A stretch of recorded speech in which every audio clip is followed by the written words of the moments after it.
মোক্ষ মানে তারা এই অর্থ করেছেন মুক্তি। আর মুক্তি মানে এই জড়ত্ব থেকে, এই কামনা বাসনার কর্মফলের দেহ থেকে চিন্ময় শাশ্বত ভগবানের নিত্য পরিকর, নিত্য দাস, রাধারানীর নিত্য সেবিকা, মঞ্জুরি, এটা পাওয়াই হলো আমাদের মুক্তি। মুক্তি মানে এই জড়ত্ব থেকে, এই কর্মবন্ধন হতে, এই জন্ম মৃত্যু জরাব্যাধি চক্র হতে যেদিন তার চরণের একান্ত দাস বা সেবিকা হতে পারবো, এরই নাম প্রেম বা এরই নাম পঞ্চম পুরুষার্থ বলা হয়েছে। সেটি পাওয়ার জন্য প্রয়োজন প্রেম। এই সম্পর্কে হয়তো দুটি কথা আসে। মানুষের জীবনের চরম লক্ষ্য এইখানেই। সেটা কি? প্রেম প্রাপ্তি। সেই প্রেম প্রাপ্তির জন্য আমাদের যেটি প্রয়োজন, তো ধ্যান দিয়ে শুনুন কোনটি প্রয়োজন। স্বামী হরিদাসজি, যিনি বাকি বিহারী লালকে প্রকট করেছিলেন, বিহারীজিকে প্রকট করেছিলেন নিধুবনে।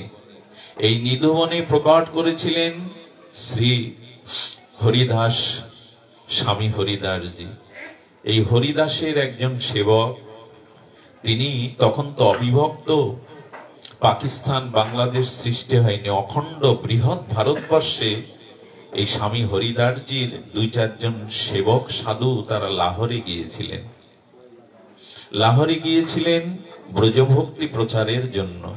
সন্ধ্যা নেমে যাওয়ায় একজন অতি দরিদ্র তার সজ্জনের গৃহে উনি আশ্রয় চেয়েছিলেন। শুধু আশ্রয় দেননি, কিছু রুটি সবজি তৈরি করে আর পরম আদরে অভ্যর্থনায় তাদের পাইয়েছিলেন। আর সারা রাত বসে, ওই যে বাবা বলছেন সাধু সঙ্গে হরি কথা, শ্রবণ কীর্তন, সাধু সঙ্গে কি হয়? শ্রবণ কীর্তন হয়। এই বিহারীজির মহামহিমা, স্বামী হরিদাসজির মহাজীবন চরিতাবলী শোনাচ্ছিলেন ওই গৃহীকে। গৃহী শুনতে শুনতে বিহারীজির মহিমা আর স্বামী হরিদাসজির দিব্য চরিত্রাবলী শুনতে শুনতে সকালবেলা চোখের জলে প্রশ্ন করছে, বিহারীজির কাছে যেতে গেলে কি নিয়ে যেতে হয়? স্বামী হরিদাস বিহারীর জন্য কি পেলে ওনার আনন্দ হয়, বিহারীজির সেবায় লাগে? বলো তিনটে জিনিস। প্রথমত, বিহারীজির সামনে যদি সুললিত রাগে রাগ রাগিনী দ্বারা গাওয়া হয়, তাহলে বিহারীজি, বাকি বিহারী খুব আনন্দ পান। দ্বিতীয়ত, যদি কোন সুগন্ধি ফুলের মালা নিয়ে যেতে পারো বিহারীর জন্য, তবে বিহারীজি সেটা গ্রহণ করে।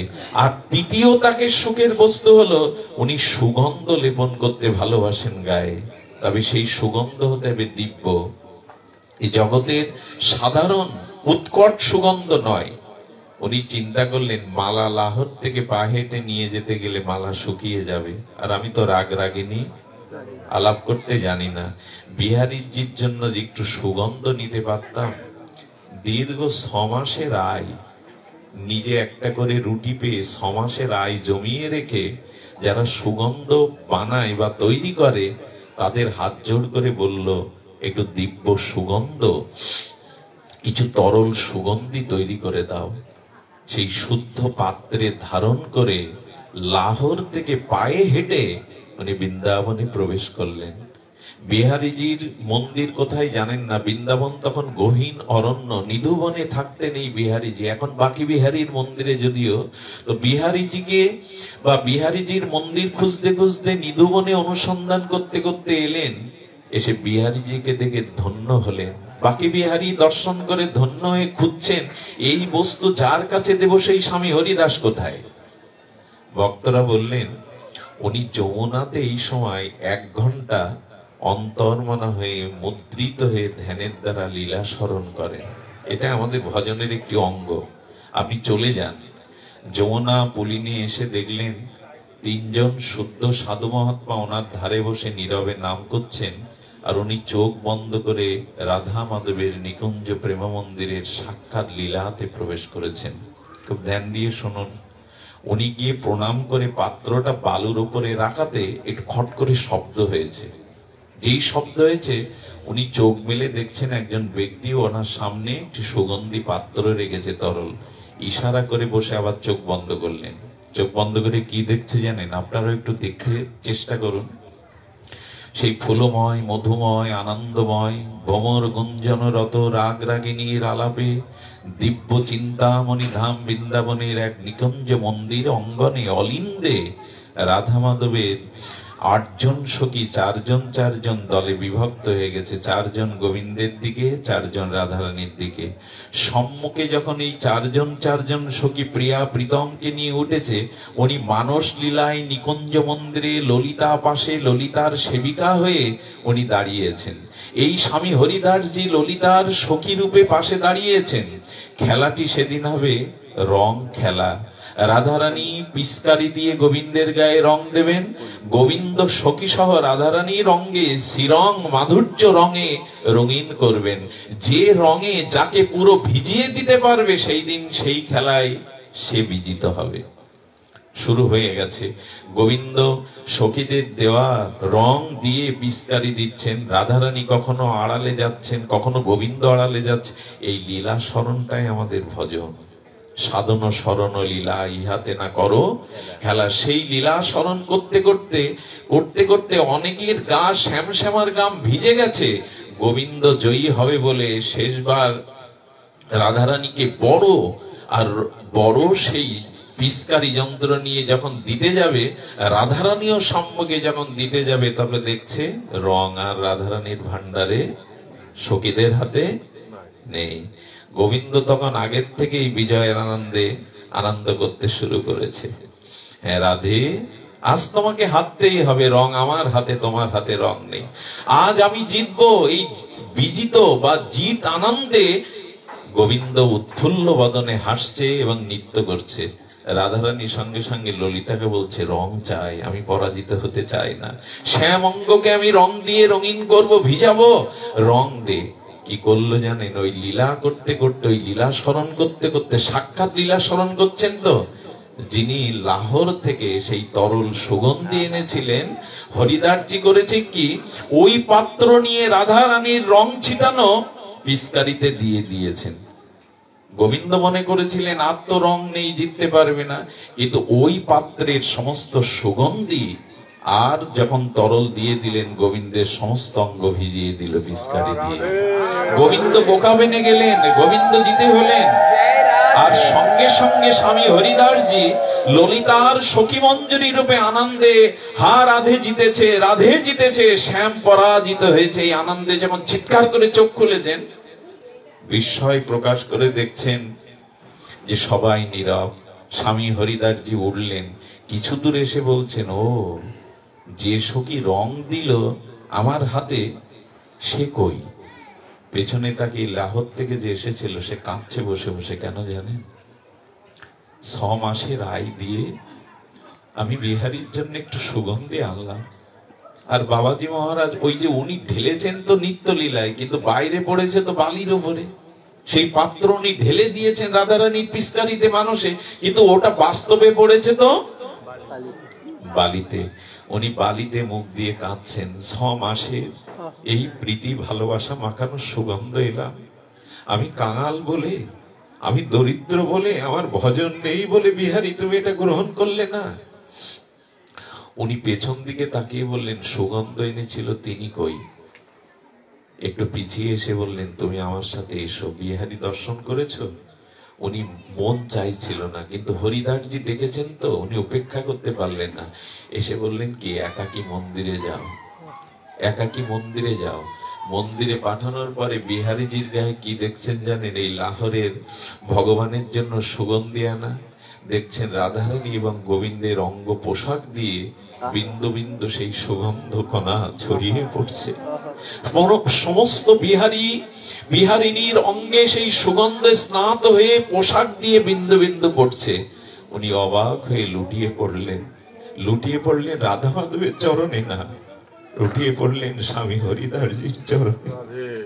ওখানে বালুতে ঢেলে দিয়েছেন, আর সেটা নিত্য লীলায় প্রিয়া প্রীতমের অঙ্গে দিয়ে বিন্দু বিন্দু সুগন্ধ ঝরছে। হরিদাসজির চরণে পড়ে গেলেন।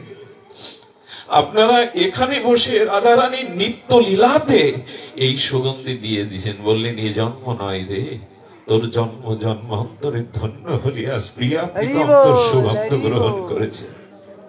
ইনি আর ফিরে যাননি। ইনি আর ফিরে যাননি, ইনার আর ফেরা হয়নি। ওই ব্রজে বসেই সেই লাহোরের এই ভক্তটি এই কৃপা পেয়ে বিহারীজির চরণে নিজের জীবন উৎসর্গ করলো। আমি বলি কি, একটু সেবা ভাবনা রাখুন, তাহলে কবে যে বিহারীজি, কবে যে করুণাময়ী আপনাকে চরণে টেনে নেবে, প্রেম দিয়ে দেবে, আর পিছু হটতে হবে না, আর সংসারে তিনি ফিরিয়ে নেবেন না। হ্যাঁ, একজনের কন্যাদায়গ্রস্ত পিতা, বিবাহ দিতে অযোগ্য, সেই পিতা জম্বু পর্বতে গিয়ে তপস্যা করছেন এক ব্রাহ্মণ, আর তিনি কন্যাদায়গ্রস্ত পিতা।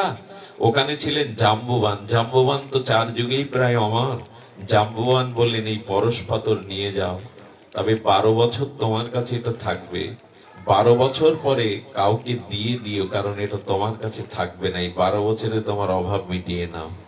11 বছর ধরে সোনা তৈরি করত, পরশ পাথরে লোহা ছুঁয়ে মন্দির নির্মাণ করত, রাস্তাঘাট পরের কল্যাণ করত, আর নিজের কন্যার বিবাহ দিয়ে যেটুকু ভগবানের সেবায় লাগাতো।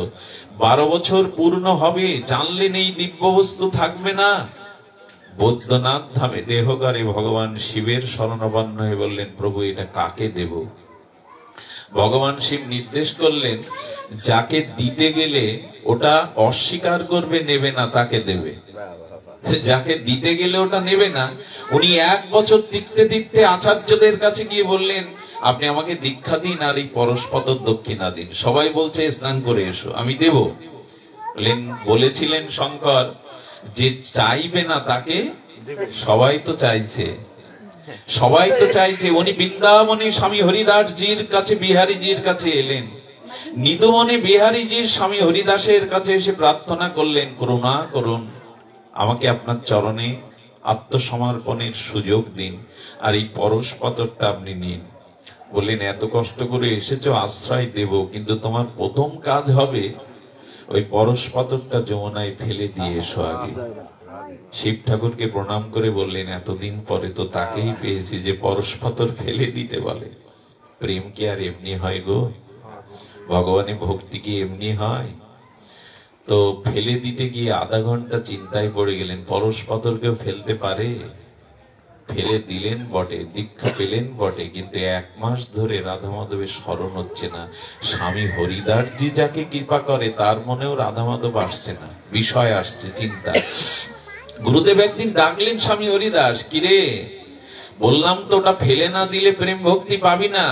বলে, প্রভু ফেলেই তো দিয়ে এসেছিস। বলে, বাইরে দিয়েছিস, মন থেকে তো ফেলিসনি, মন থেকে তো ওটা ফেলিসনি। আমরা বাইরে বাইরে ভিখারির বেশ নিয়েছি বটে, মনের ভোগ বাসনা এখনো আমাদের।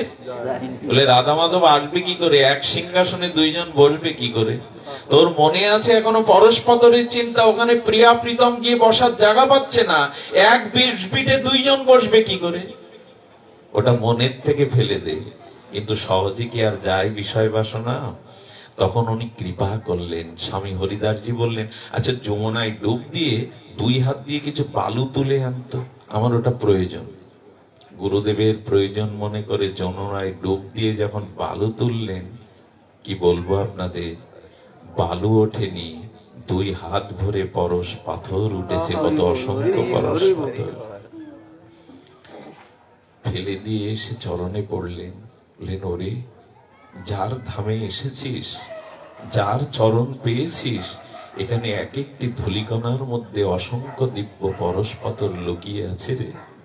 যার চরণে এলে প্রতিটি ধূলিকণার মধ্যে, রেণুর মধ্যে অসংখ্য দিব্য চিন্ময় পরশ পাথর লুকিয়ে আছে। যার চরণে একটু ছোঁয়া পাবে বলে তার চরণে সেই পরশ পাথরটা বালু মনে করেই ফেলে দে, তাহলেই প্রেম পাবি। এইটুকুই তো। কামনা বাসনা হৃদয় থেকে অপসারণ না করলে, চিত্ত মার্জিত না হলে প্রেম ভক্তি ওখানে এসে দাঁড়াতে পারে না, দাঁড়ায়ও না। ভোগারতির সময় এমন ভাগবত পরিমণ্ডলে হরিকথা বিশ্রাম দেওয়া বড় অপরাধের, কষ্টের, কিন্তু ভগবানের সেবার সময়টাও লক্ষ্য করা আমাদের উচিত। আমাকে একটু অভিশাপ দিন। অভিশাপ দিন মানে আমি এভাবে দুপুরে কোনো পাঠে যদিও আসি, মনে কষ্ট দিয়ে, গৃহকর্তা হোক, ভক্ত দিদির এত বিষয় কীট, কেমন জানেন, নর্দমার মধ্যে যে পোকামাকড় কীটগুলো জন্মায়, ওদেরকে আপনি তুলে ফুলের উপরে রাখবেন, ওরা যন্ত্রণায় ছটফট করবে, ওই নদ-নওয়ায় আবার যেতে চাইবে। আমার অবস্থাও তাই। বিষয় নদ-নওয়ায় থাকতে থাকতে এখানে একটু উপরে উঠি বসে আপনাদের প্রসন্ন দৃষ্টিতে, কিন্তু নদ-নওয়ায় যাওয়ার জন্য আবার ছটফট করে মনটা। এই জন্যই বিষয় বাসনা, এই বিষয় বন্ধন কোন জন্মে যাবে জানি না। যদি আপনাদের বিশেষ করুণার দৃষ্টি হয় তবে সেটা যাবে। আমাদের মাঝে অপূর্ব সংকীর্তন আনন্দ যিনি এখন ভাসাচ্ছেন, আমাদের শুভঙ্কর কৃষ্ণদাস, ও এসেছে। সে তো সুললিত, তার সঙ্গী সাথী সহ সংকীর্তনের রস আনন্দ আস্বাদন করুন। আমি বারবার প্রণতি জানাই, এই গৃহের শ্রী গুরুদেব গুপ্ত বৃন্দাবন ভাটপাড়ার উত্তর অধিকারী পরম ভাগবত আচার্য, যাকে দেখলেই চিত্তে প্রসন্নতা আসে, আমাদের শ্রীমৎ রবীন্দ্রনাথ গোসাইজি, তার ভোগারতিতে আর শুভঙ্কর সহ আপনাদের সম্মিলিত কীর্তনে আনন্দ রস আস্বাদন করুন।